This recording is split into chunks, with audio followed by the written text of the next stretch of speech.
Some souls move through life like it's a stage. Every scar, every silence, every glance, it's a sentence in their story. You don't just see them, you feel them. Because they remind you of the parts of yourself you've been trying to understand. And that's what art truly is. Not color, not camera angles, it's truth, disguised as beauty. Flo Thairu isn't a model of perfection, she's a mirror of evolution.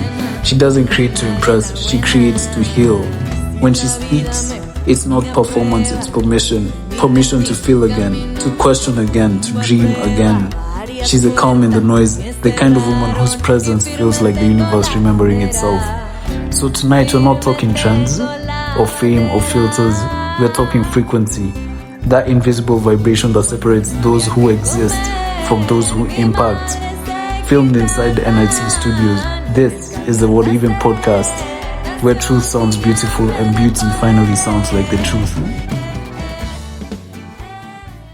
I actually went and I went to the boss and I just said I quit. I realized this is not how I'm supposed to live life. I wanted something that would just consume me in the best way. Like, I can't go to sleep because I need to do this thing. You know what I mean? You could tell that there was definitely the gift of artistry in me. You could tell. I genuinely love the art, the craft of it. It just, it's like, it's almost who I am, really. And then the thing is that I understand that God has given me this gift, and I understand that the gift is just not to benefit me. It's also to benefit other people. In what way? I don't know. But it's one of those where I realize it's deeper than just getting money. Money is, by the way, money is good, but it's never my motivation. It's not the thing that sustains me. It's truly the love for the art and the craft and the passion behind it. There are times when it's just complete silence. There are times when I even feel like the music is a bit distracting. Because I'm really into it. I actually want to be in silence. Welcome, guys. This is the What Even podcast. Is it episode 6, 7? 7? 7. Not 8, it's just not 8. It's not, definitely not 8. Okay, but without further ado, we're here with a wonderful, creative, multi-talented Flo. Hi. Hey. Welcome to the podcast. Thank you so much. Yeah, off the bat, we have so many things to ask you. First off, we know you model. I've been doing some deep diving. I know you do art too. And we used to go to the gym together. Yeah. So gym as well, gaming, there's so many things to talk about. Yeah. So I just want to ask, first off, all those things you do, what's your main thing, I would say my main thing is, it looks on the outside as though it's modeling, but it is right now content creation. So a lot of shooting, a lot of editing on my part. I don't know if I'm jumping the gun by also just stating what I did before, which will explain why I'm doing what I do. I kind of know where you're going with this. Right? We've spoken about this definitely, yeah. So, for years, I've always been behind the camera. So I've been in a creative space for quite a while. Until, I was in agency, but until last year, I did the 9-to-5 job. So I was what you call a client success manager. Lots of strategy and proposals. Pitching to the client. But I think you're going to ask me a little bit more about that and what happened. We will do a whole circle back, guys, just so you guys can get more context. But for sure. Charles wanted to ask you. I definitely did. So basically, without any of the titles, the creative, I had gym too, but I'm researching over here. Podcast without the podcast, without any of it. Who are you? What would you say you truly are without any of the titles on you as a person? That's me question. That's I know we're starting off deep. We're starting off deep here. So I'm a spiritual person. I think let me just start there. So I would say that I know this sounds, I don't know, cliche, but I am a child of God. And that's where I find my identity. Because, you can find that maybe I could find my identity in being a content creator. But when that's taken away, it really like, who am I? So I am a child of God first. I find my identity is in Christ. Yeah, I hope that answers your question. Just simply put. It really did. Yeah. I think the fact that you brought up the Christianity, how much you believe in God, that just shows much more about you, which I never knew. No, really? Yeah, I know the people watching this are going to love this. Flo's fun. Even now you know who is a super Christian. I am. With it's a bit weird, like with the climate that we're in. There's usually a bit of hesitancy, like when it saying, comes to talking about God and stuff like religion. That. It's 1,000%. Literally, it even kills like the creative area. Like people usually judge that thing, but I don't think there should be any judgment on it. I think everyone's just trying to be neutral, so people wouldn't like stay their religious beliefs or their political beliefs or anything. Like they'll just stay like neutral. Like, you know me as this. Like that's it. They don't want you to deep dive on like them themselves. Interested. When was the first time you made like anything creative? Like what was the first time you realized, oh my God, I think I'm actually very good at this creative thing? When you were young, anything like your first memory on this stuff? What is it that brought out that entire side of you that led to almost everything you're doing right now? I would say I remember this particular time when I was at home. So I would say I was probably maybe 7, 8. And I had this coloring book that my mom bought me. And then you know how like you color in the thingy. But I just felt, even as a kid, I felt like that felt like cheating to me. Okay. It was too easy. It was a bit too easy. It was like, you know, it's the one where coloring the book? lines, it's like already, the lines are there. You're just coloring. You're just coloring in. Yeah. So I felt okay. So I just started drawing. It was quite juvenile, a bit amateur, like rudimentary drawing. But then I kept at it. So maybe when I was around 11, that's when my artistry started to really become evident.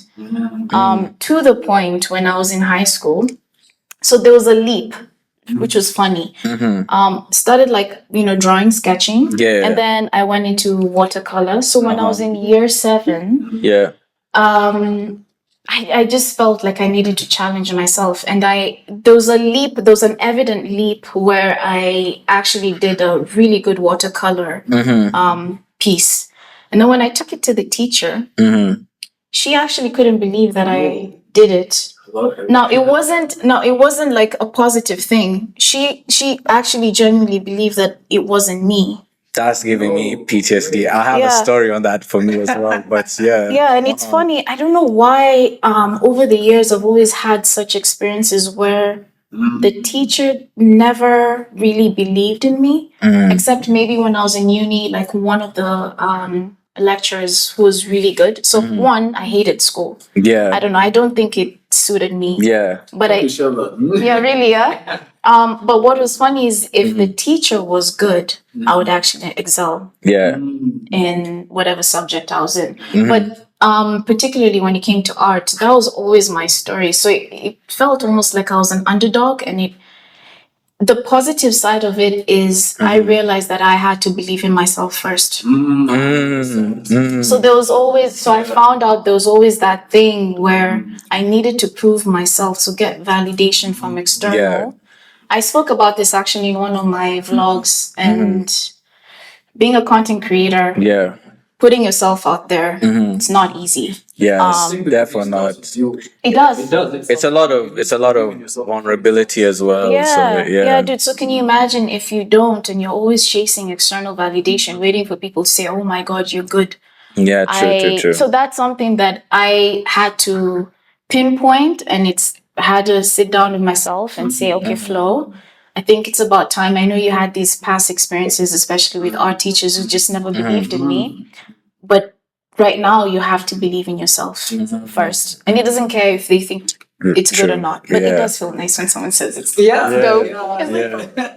I mean, just even to that story you're saying. So at 7 years old, the coloring books were just too easy for you, right? Because I was the kid who was even going outside the colors. So Really? yeah, I'm okay. You were a rebel, there's huh? limits to this. I'm like, dang, she's throwing away the color book.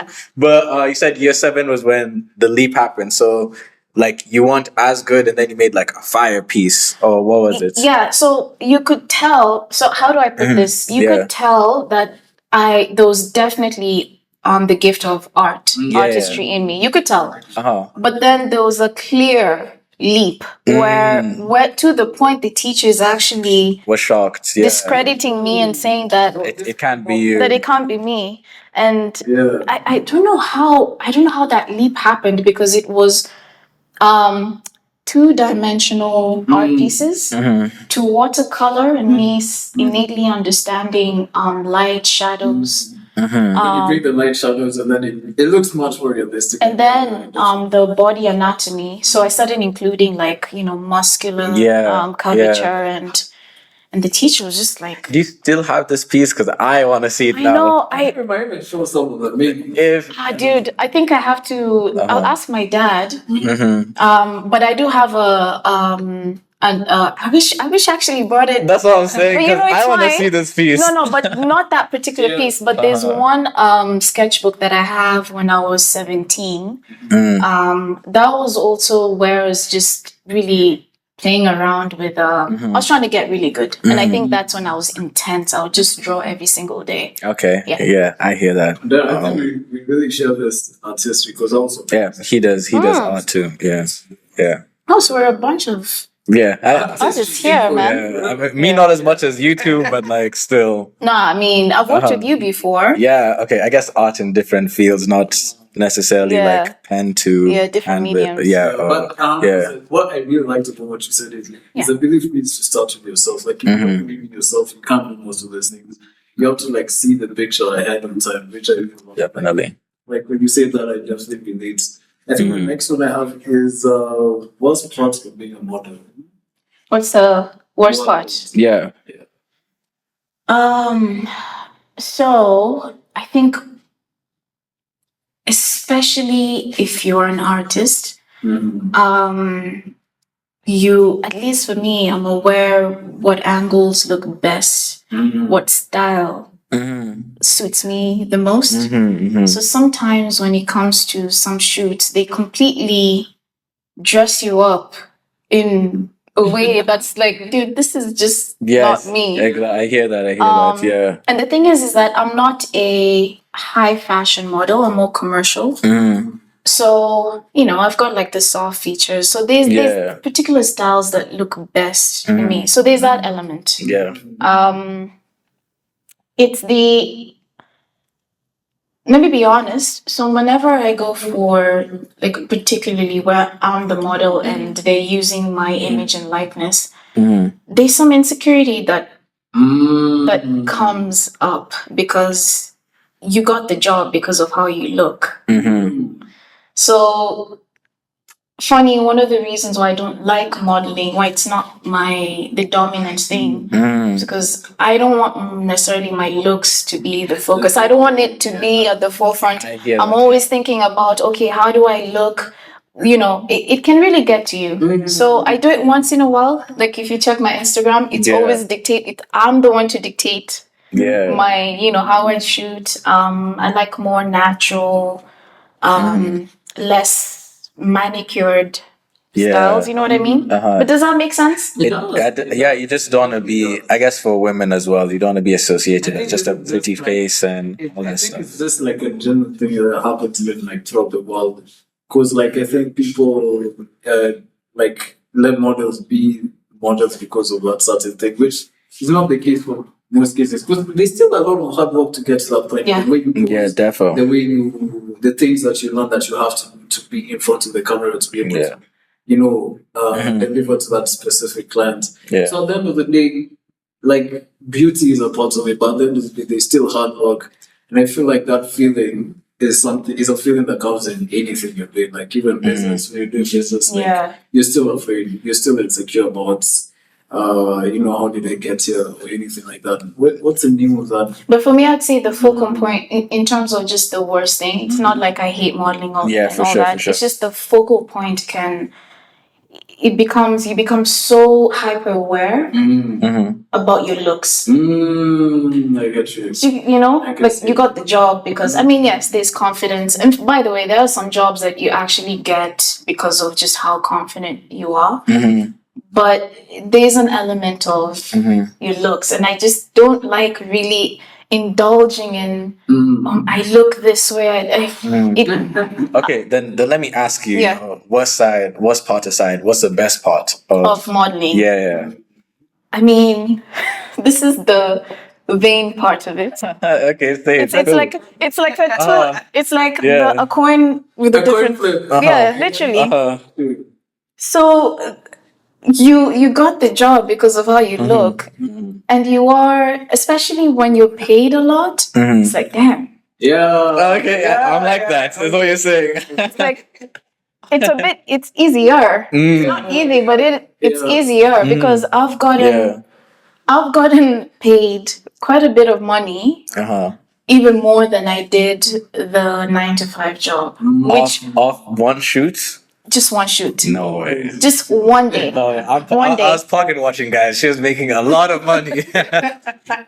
It's not all the time because there's also the downsides where you're not really paid very well. But yeah, definitely. like the same amount of like the 9 to 5, getting to work at 9, you're leaving at 5 sometimes, and then you get back home, you're still working for an entire month, minus the tax, what the government is taking. One day you're making even more. Yeah, that's great. Because of how you look. So it's the duality of it. It's the money. It's The money. Yeah, it is the money. It is the money. Love money in this podcast, I think. no, sponsor this, please. Yes, listen to them. Yeah. For anyone who doesn't know, we're at NIT, by the way. This is the best place you want shoots. Shout out If you NIT want, Studio. Anything that's creative, this is a place you want to be at. Mm-hmm. We're going to roll up a few pictures of the place. Yeah. Thank you for the hand of NIT. Great studio, great people working, all around 10 out of 10. Even behind the scenes. Shout out to everyone behind the scenes helping out. But That's good for next. but still on that topic, I guess we've now gotten the best part and worst part of modeling. Do you have a particular memory of like your most favorite photo shoot? Let's see. Oh, there's one that I just did recently. Yeah. I thought you were gonna say the one with us, but it's Oh, okay. No, okay. it's okay. Actually, That. It's okay. So. No, you didn't let me finish. I was saying the one that I did recently, It's okay. I get it. and the one that I did with you guys. That was so much fun. I think that didn't even feel like a shoot to me. Okay. It felt like a hangout. Honestly. Okay. You know what? I definitely agree. I felt the same. That day I wasn't really shooting. I was just there for moral support. It was you a guys fun day. did a number. But the one you did recently, how was that? What happened? So it was the guys were quite efficient. The pay was nice. The team, wonderful team. Even the location, they were quite attentive to detail. Actually, it's gonna come out really soon. Oh, so it's not even out yet. It's not out yet. it's So I'm gonna post exclusive, the guys. BTS, I'd say sometime this week. But that, and obviously, Okay. you Yeah. guys You'd say I was like slightly above that one. I'd say it's so maybe where I was coming from was the in regards to what would you call it, like formal shoots. Yeah, but obviously with you guys, like Thank you. obviously I feel like I was begging for that answer. I know you were just looking at me, but yeah, you guys, and then the photos, the way they came out. We'll pop out some of Do you them over here. remember? I remember. Yeah. That's, You killed it too on that day. Yeah. Wow. Free Sky, all of us. Yeah. Shout out to Free Sky. Hell yeah. And your brother. Yeah. It was a fun day for us. It's interesting when you were saying it to you, like your style, and we're saying it's quite versatile. Yeah. You guys don't know this, but I know Flo told me in the past she had a goth phase. She had a whole god. I'm talking rocker god. Was it like deep in? No, it's. I mean, I was what 16, 17. That's the time when we were wearing Abercrombie and Yeah. and then I had like the dark eyeliner. No, it was all Not too much though. Yeah. No, But you know, at that time, like what Because was I'm it? picturing it that like raves, all that shit. No, for like the rock music. Yeah, the hard rock. No, heavy metal. No. It's more, you know, at that time, soft rock, like the rock scene, the music was quite prevalent when I was a teenager. So, My Chemical Romance, all those guys, System of a Down. I don't know if you guys even know. No, you're putting us on right now. Like System of the what? Down? System of a Down. Okay. I'm a mental note for us. Damn, the names escape me. But you know, at that time, like it was quite. That music was quite dominant. Yeah, I hear that. Okay. So there was like a period, just a short period where, you know, I still have a few elements of that. Yeah, even right now. that you incorporate sometimes. Just a little bit. I see it a bit sometimes. Like when you do the more intense, like photo shoots and stuff. I see like an edgy. Hell yeah. Like the shoot that I did at the Chinese place. Even the one you did in town. Oh really? Yeah. That's the one I'm thinking of. Interesting. I felt like that was more 90s, 80s, 90s. Really? Hybrid, but I mean, it's subjective here. Yeah, fair enough. Yeah, I got more like an edgy vibe from it, but it was a sick shoot. We'll pop up pictures over here. But I know Charles wanted to ask you some questions on your podcast. Yes. You know? Oh, actually, I wanted to first find out, is there like any fashion hot tip you have? Like, or a fashion trend that you wanted to come back? That I want to come back. Oh, that's a good question, actually. So, I've always been drawn to 80s, 90s fashion. I love that. Personally, me, I've always been like 90s always. He knows I'm an old soul. Yeah. I'm already loving this conversation. Hell yeah. So, the elements of the 80s that I really like the color aspect, because I really like color. Yeah, it was colorful. The 90s minimalism is fantastic. But then there are some elements of 70s that I really like the textures, the fabrics, you know. Yeah. So I'd say those three particularly. But seeing the way I dress, it's a fusion, a little bit of like, so the jackets, definitely 80s. Yeah. The jeans, the boots. I love so I like cowboy boots. You're killing it right now. I think you also had cowboy. Yeah, I love cowboy. Actually, I love boots, but I think right now I'm really digging cowboy boots. I don't know. There's just something about the Western vibe. I have a that I friend really like. who would love that. Like he's a cowboy. He was supposed to be here today. Really? Yeah, a self-proclaimed cowboy. Let me not hate on him too much, but like he loves cowboy stuff. He'd say he's a dead ass cowboy. Yeah. He has a hat. He does horse riding too. So, Really? Yeah. I need to meet him. Yeah. I think he did, but yeah. Anyways. So I was curious. Now that we're going to the podcast section, we're obviously in the podcast. I wanted to know the why behind why you started Flo and Friends. Interesting. So it's not even as deep as people make it seem. So I started the first podcast called Flo Thairu with my friend. It was so random, out of nowhere. So her and I had really great chemistry, and I always thought her name is Mo, that she would be fantastic in front of the camera. So, anyways, we just decided, why don't you just start a podcast, because we're hella goofy. And then I thought, if I'm gonna embarrass myself, let me do it with my friend. That's less daunting. You know, kind of like that. I like that. I really like that. Yeah. Yeah. So we started Flo Thairu. That didn't work out. We did like 4 episodes. So there was just something in me that was like, okay, wait, I actually really like this. But the funny part is, I was like, I can't just go out after 4 episodes. That's so whack. You know? That would be the shortest podcast. Yeah, you gotta have an era. You gotta have, So out of nowhere, I was like, you know what? I'm gonna create Flo and Friends. It literally took me 2 weeks. Yeah. Created. Get it started. Very started. Yeah, created the logo and then DM'd. No, I got my friends to come on it. Yeah. Which was, I can't believe that they agreed to it. Yeah. And then I DM'd other people. I couldn't believe that they actually said yes. Yeah. And then that's how I started my podcast. But I could have told you, I like the fact that you did like 4 of them and then you wanted to keep going on. We have a guy over here next to me, actually quite opposite.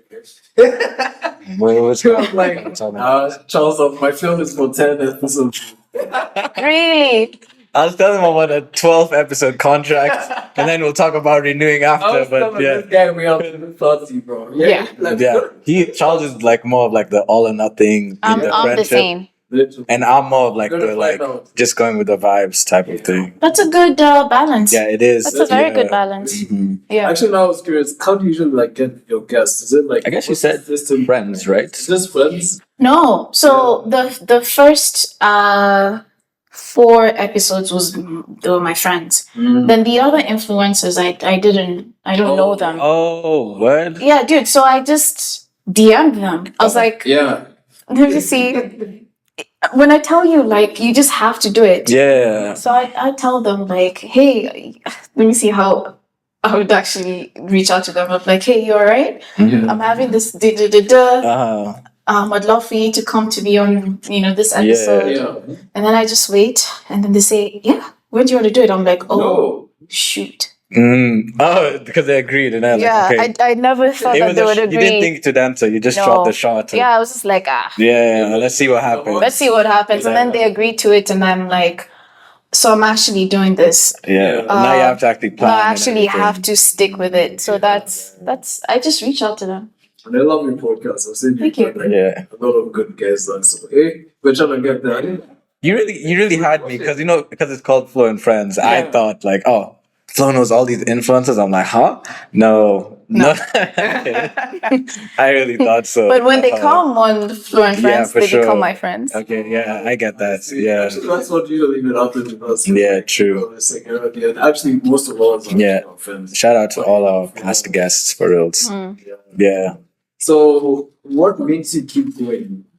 Like, what makes you keep pushing the podcast, keep pushing the modeling, keep pushing the gym, what else? Not the gym. The gym it's been a while. Let's scratch that. But funny, I'm actually starting gym tomorrow. She's lying. No. I swear down. That's tomorrow? Oh, yeah. Tomorrow. Commercial gym or home gym? No, the commercial gym. Okay. Just right next to my I place. was a baby for stopping the gym. I think I've quit for like 3 weeks for the first day. 3 weeks. 3 weeks. You know when you hear hours? Wait, okay, no, you speak for yourself. No, don't do this to me. You're in the same boat. No, I'm not. Guys, you're trying to switch up. Do you know? Keep in mind. I used to hit the gym every day. I was even I didn't even know how. And then all of a sudden, I think it was work that hit me, man. It is what it is. Yeah. As I was saying, I was curious. What is it that keeps you going? What is it that keeps making you, fight and push for the modeling? Every creative thing, you need to have the camera, everything that you do. Right. What is the art? Passion. I mean, the moment you start, like, if you were to sit me down and you tell me, let's talk about anything creative, I actually can't help myself. And you can see the passion when I actually talk about it. I genuinely love the art, the craft of it. Yeah. It just, it's like, it's almost who I am, really. And then the thing is that I understand that God has given me this gift. And I understand that the gift is just not to benefit me. It's also to benefit other people. In what way? I don't know. But it's one of those where I realize it's deeper than just getting money. Money is, by the way, money is good, but it's never my motivation. It's not the thing that sustains me. It's truly the love for the art and the craft and the passion behind it. And For example, I didn't know that I could edit until I started the podcast because editors are quite expensive. Yeah. So right now, if you're to hire me as an editor, it'll be quite expensive. We'll talk after this. So if you've got the money, Definitely, but yeah. but it's one of those things where I realized that was like a light bulb moment for me that I don't just have one like gift. It's you just have to keep doing it, and then there's some things that will unravel. You know, because you stewarded the small thing that God gave you, and then He trusts you, and then He gives you more. So, and then on top of that, it's also the people that you get to meet, the people that impact you, they inspire you, you inspire them. So it's more than just the materialistic part of it. Yeah, and also the growth. The growth. Oh yeah. Yeah. Evolving. That's what I'm all about. Speaking on that growth and evolving, I've known Flo for like quite some time, and when we knew each other, we've known each other for 3 weeks. Okay, wow, that's crazy. No, but it's been a while. Don't be so dramatic. No, it's been 4 weeks, guys. Yeah. Come on. I know. No, but when I first met you, you really weren't doing any of this. Like you were 9 to 5 job, gym when you have time, and you touched on it earlier, like the whole change of career paths, quitting your job. Yeah, so now I want to give you, I guess, that platform to talk more on why you quit your job, and yeah. So I think it was important for me. So prior to getting the 9 to 5, I was still in agency, but it wasn't something that I was spearheading. It was freelance in that sense. So if there's a job, life was a bit comfortable, so there wasn't that thing. But I knew deep down, I'd always think about this aspect of my life. Like I wanted something that would just consume me in the best way. Like I can't go to sleep because I need to do this thing. You know what I mean? Yeah. So anyways, fast forward, life happened. I needed to get the 9 to 5 job. And it was a creative agency, great people, really good people. I was a client success manager. So what that entails is creative, strategic proposals, pitching to clients. The guys were working under me, like social media management, what have you. But the thing is, I don't think I really understood the JD properly, or at least there was what would you call? What do you mean by JD? Job description. Oh, okay. So it wasn't as clear to me. So what happened was I was under the assumption that the job was mostly creative, like 70% creative and 30% admin. But it was the inverse. Okay. If you want to kill me slowly and softly, is put Flo, sit her down on a desk and do tons, like copious amounts of documents and data entry and all that. Yeah. So it was mostly admin work. Okay. Which I didn't like. You couldn't do it. No, I couldn't That do it. doesn't even sound like you. No, it's not. Yeah. It really isn't.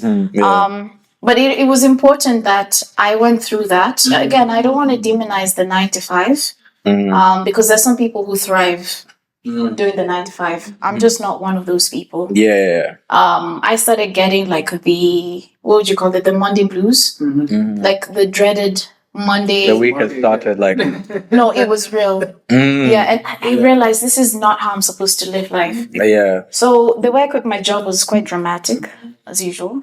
Okay. What happened? Stormed in, slammed the papers on your boss's desk. Okay, I wasn't that aggressive, but I made a TikTok video. Yeah. But you saw that. Yeah. That's your boss, though. No, she made it like I'm quitting my job. I've seen it everywhere. Okay. Yeah. In fact, yeah. I don't know. I also just felt like this would really, a lot of people would relate to it as well. So I did that, and then the good thing is that the people were really good. They really were. I just knew that this wasn't meant for me, but I also learned a lot. during the 9 to 5, some aspects about myself that I needed to, tune, change, like time management that I really needed to work on. Yeah. As creatives, we're quite sporadic. Yeah. We like to, feel it and then go with the moment. Go with the flow, you know. But I also realized that the organizational part, not that I was lacking in that, but that's something that I really needed to hone in. Yeah, dude, and then I quit my job. What was funny was what was funny was I think because I watch a lot of movies, so I actually went and I went to the boss and I just said I quit. No 2 weeks notice. Nothing. I didn't even think about it. But then that was the reaction. I want to know the reaction. so my boss basically, but we spoke about it. I explained, and then he said, "Yeah, but you do understand that you have to hand over." I was like, "Hand over what?" Oh, okay, I get what you're saying. So you've seen people quitting in movies, and you're like, okay, so this is how you quit your job. Yeah. Because you've never quit your job before. Yeah, so you didn't know how it's So like I the right went way to in, do it. I went in the afternoon. Yeah. I didn't even come in the morning. I went in the afternoon. I was just sat down. I was like, I need to talk to you. And I told him, I quit my job. Like, it doesn't work like that. Then he was like, okay. So we spoke. And then he eventually was like, yeah, but Flo, that was on a Monday. Yeah. I had already made a video telling guys, quitting my job tomorrow. So guys were like, oh my God, what happened?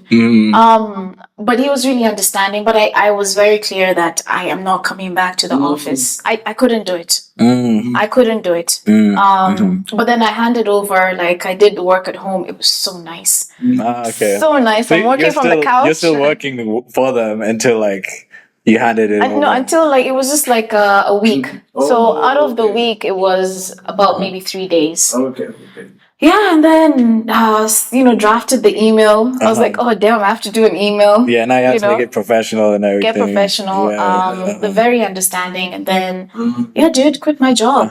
Honeymoon phase. I thought everything was blissful until life hit. Things settled in, and I was like, oh.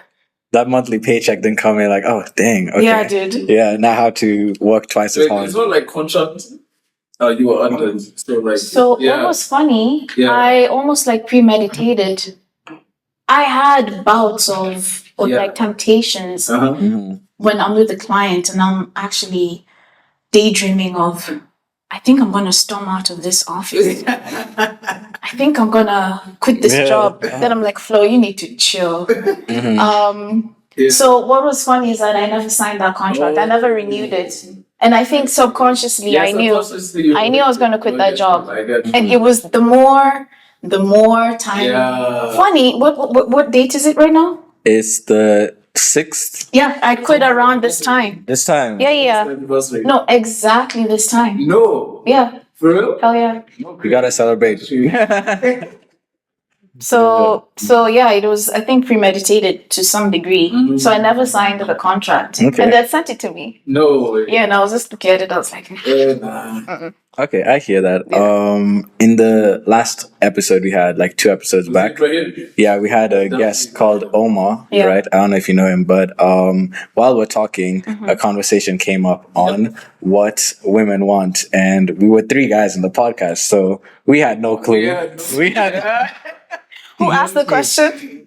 Was it me or you? I think you asked the I question. thought it was me, but I'm afraid for it. Anyway, yeah, he said when next time we get a woman on the podcast, we should ask her. So now I'm asking you, Flo, what is it that women want? What is it that women want? In what context?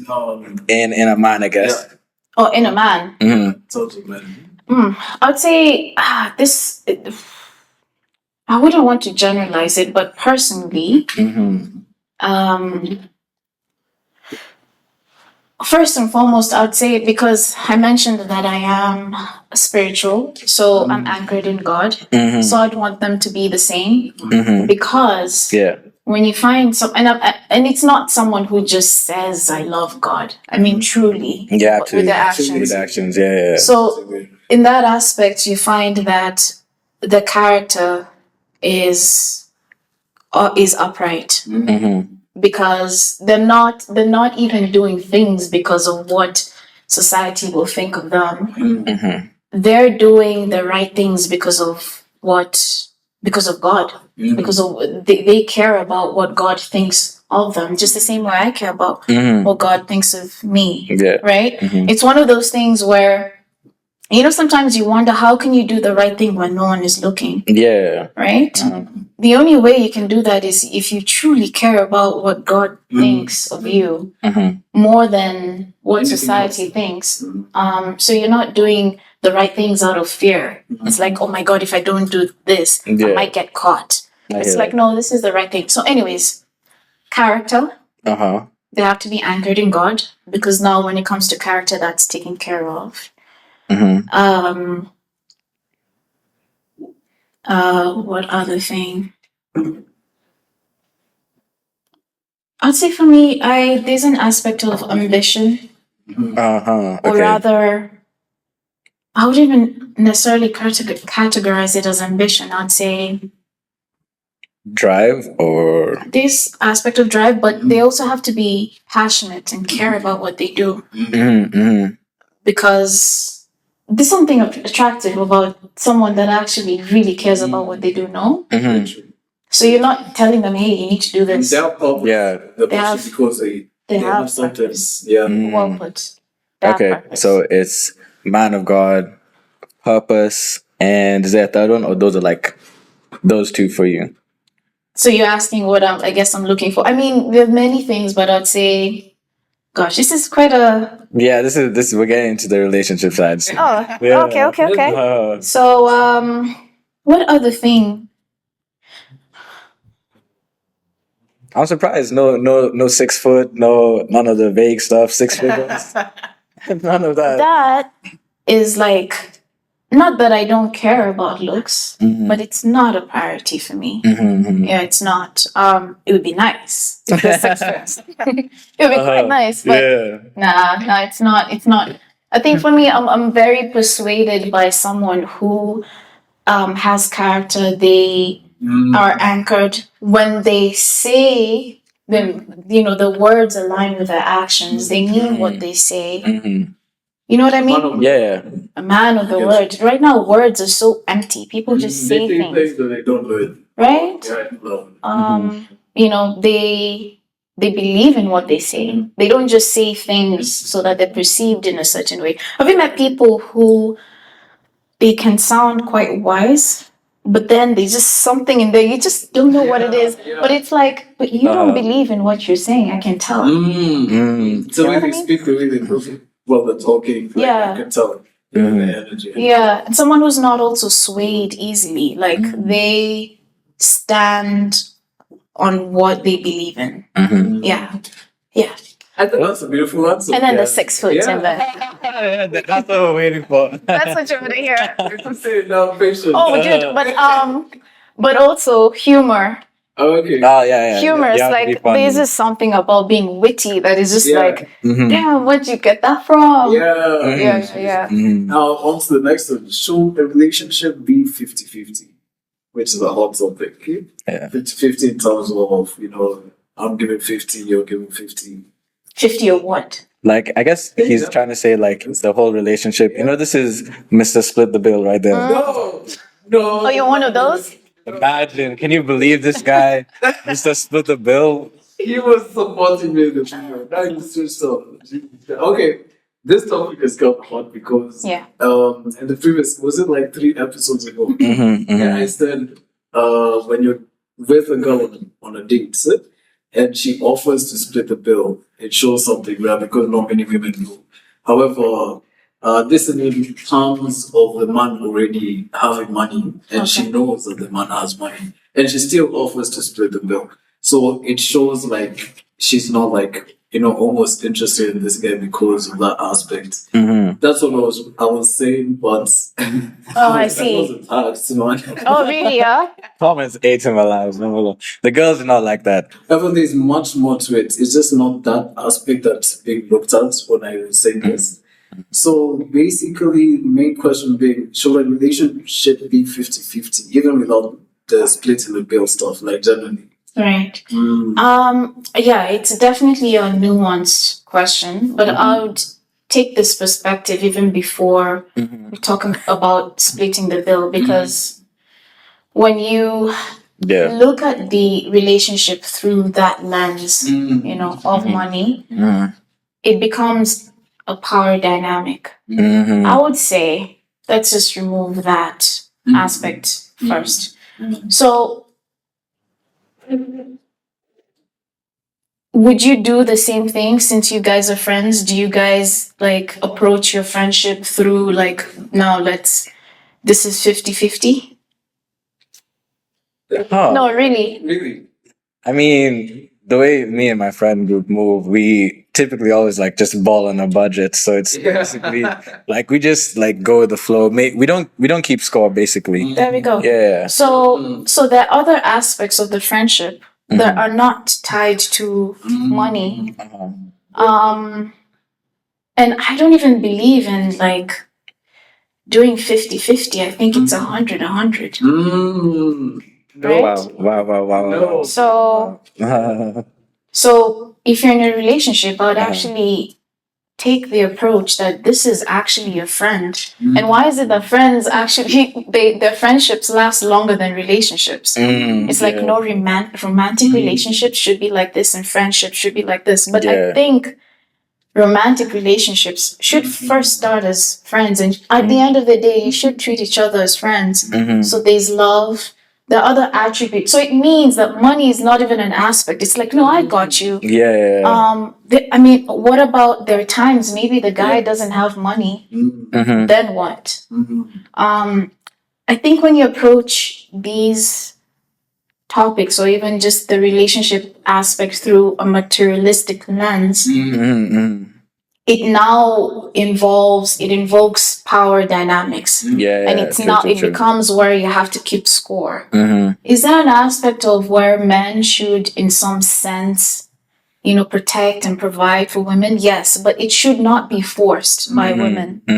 It's not one of those things like, hey, you better like provide for me. It should come naturally. And before even that is established, trust should be the foundation. So by the time you trust someone, dude, money is not even an aspect. You will, and you know what's funny? You will find that the guy will want to provide anyways because of just the love and the trust, and the woman has shown that this is someone that you're willing to grow together. So throw away this whole 50-50 thing. I think it needs to be approached from a really mature place, and from a place of friendship and love and trust and empathy and consideration. I don't even know what to say. I think that was such a profound answer. No, I don't even know what to add.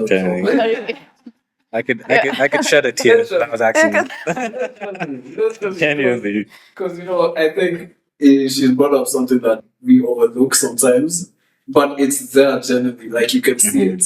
Like you can see the fact that this needs to be like 100%. And I shouldn't care about the thing being 50-50. That thing should be outside the window. 100-100. Yeah. 100-100. It's somebody you want to build a family with. Why are you thinking about money in the first place? Like, dude. Yeah.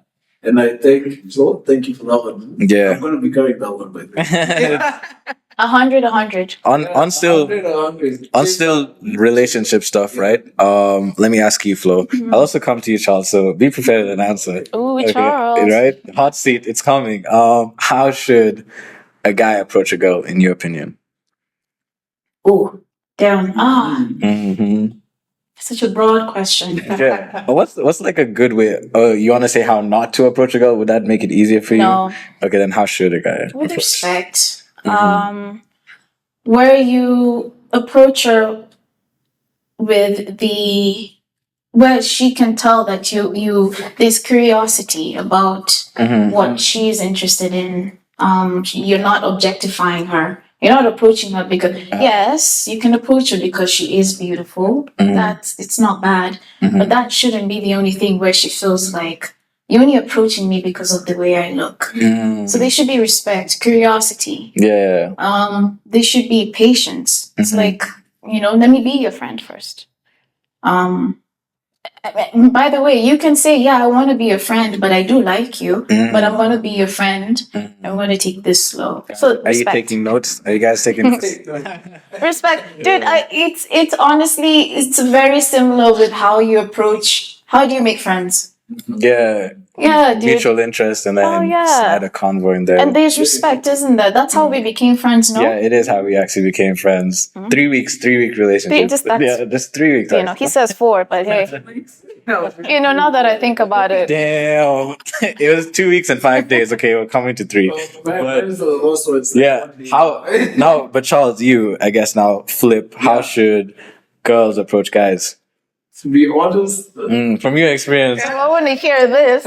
Oh, why? But I also want to hear what he said.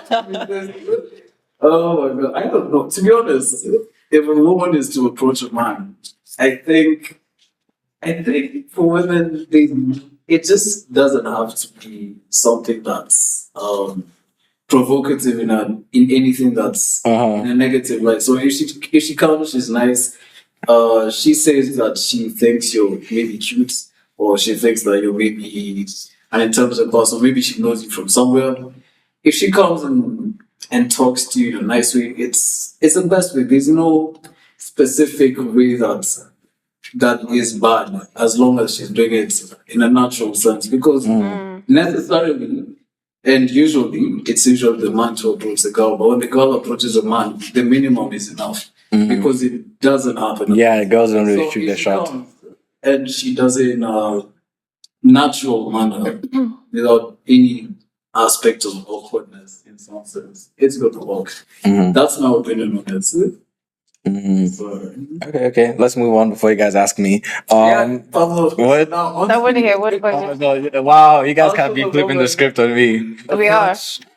After your PR answer, just gotta give a PR answer. I know what he was gonna say.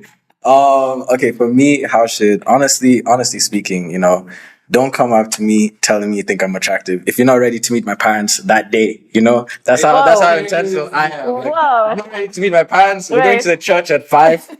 You tell me you think I'm attractive at 2. We're going to the church at 5. Like, simple as. No. I'm like, I don't want to hear it. I don't want to hear it if that's not the case. Really? Yeah. That's hilarious. But I've had experiences where girls have come up to me and then they say they think I'm attractive, and then we go to the day, then we keep trying and it just doesn't work. I don't know. There's so many stuff in this stuff. Yeah. No, it's true. It's a working process with all of them. Yeah. I know earlier on we touched on art, right? You said you had been painting, or like you started like color book drawings when you're 7, grade 7. Your teacher didn't believe in you, which shame on you, teacher. Right. And then look at me now. Yeah, right. You made that leap. Obviously on the topic of art, I want to just, what's your like painting process, or like what's your work process like as you're making a piece or anything? Like, do you listen to music? Like, what gets you in that, like, no pun intended, flow state, The flow state is a bit like later on, but there isn't the right mood for me to start. I just have to start. And then my feelings, my emotions will catch up to that mood, I guess. Hell yeah, I listen to music. Yeah, I do. But then there are times when now I get into when I'm locked in. There are times when it's just complete silence. No playlist. There are times when I even feel like the music is a bit distracting. Yeah, because I'm really into it. I actually want to be in silence. Yeah. But mostly like music, I just have to start. There's no method to it. I don't need to chant and then now I can paint. Yeah. I just have to do it. I think just pick up the paintbrush and I just start. Do you know white noise? White noise. Yes, that's what I use. Oh really? Yeah, just put white noise and then. Interesting. Yeah. I gotta try that. Just paint or draw and play with lights. Yeah. Nice. So yeah. Yeah. She does have a fire playlist, guys, by the way. Yeah, when we were in the gym, she was putting me on to. I really was. No, what you mean? No, I really was. Okay, come on. You were like, what? Yeah. No, I knew half of the songs, but some of them I was like, okay, that's fine. You're the one that brought it up. It's underground rap. You guys wouldn't expect that, but it's underground rap. Yeah. Yeah. I was curious, what are your thoughts on AI arts? Now the arts is like almost taking on It's almost AI is taking over. Yeah. Dude, AI, I mostly hate it. No. Yeah, Every dude. artist hates it. Yeah. I mostly hate it. Yeah. I know that's a strong position. I understand, and I think that's just because of whose hands the AI is in. AI is not inherently bad, but I mean, dude, if you think about the amount of time, the process to create art, it completely removes that element of humanness. You know, Yeah. that passion, the lack of a better word, like the strife, the frustration. It's quite flat. When you look at an art piece that is made by humans, there's a story. The imperfection. Yes. I know that. I think, to be honest, was to add on what also my thoughts on AI are. I think actually it might just uplift the worth of human work. Yes, I think it's about to skyrocket even how people look at somebody's work in terms of AI. There's an appreciation. Yeah, there's an appreciation in the hard work you put into that painting. Yeah, and I think what you said about it being flat is so true. Yeah. Because it is technically it's literally removing something that's so perfect and there's no humanity in it. Yeah. So it's going to definitely push up the worthiness of human artwork, in my opinion. I think that's what's about to happen. Yeah. And on to the next, we're about to move on to politics, but this is going to be the last one. So in terms of creative people, what do you think the responsibility is for policies in terms of people talking out, people with influence talking out on things that are happening wrong in Kenya? What do you think? Should creatives have like a genuine responsibility around this, in your opinion? I think there's an overemphasis of if you've got influence, you have to speak up. That in a way is slightly tyrannical. I understand the notion, like it's good, but I would say everyone has a responsibility. I think that levels out everything. You, me, whether you're creative. And I would say you should speak out only truly when you're convicted. You shouldn't be performative. You shouldn't do it because you feel like that's what people want to hear from you. But I would say the responsibility lies on every single person. I think that completely removes from focusing and zooming in on but you've got influence. You need to speak out. What if they don't know? Really? Actually, what if they don't care? That's true. So True too. Yeah. So I think it should be authentic, not performative. Thank you for being on our podcast. Yeah, with that being said, said, by the way. Yeah. Your answers were so Thank you. Thank you so much. Thank you for having me. It's really fun having you on as well. Shout out to NIT Studios for lending us their space to shoot this episode. I think it's episode 8. 7. Well, whichever one it is, it's by far the best episode because of Flo. So we'll put all her YouTube channel, everything linked in the description. Make sure to like, subscribe, and comment which guests you guys want next.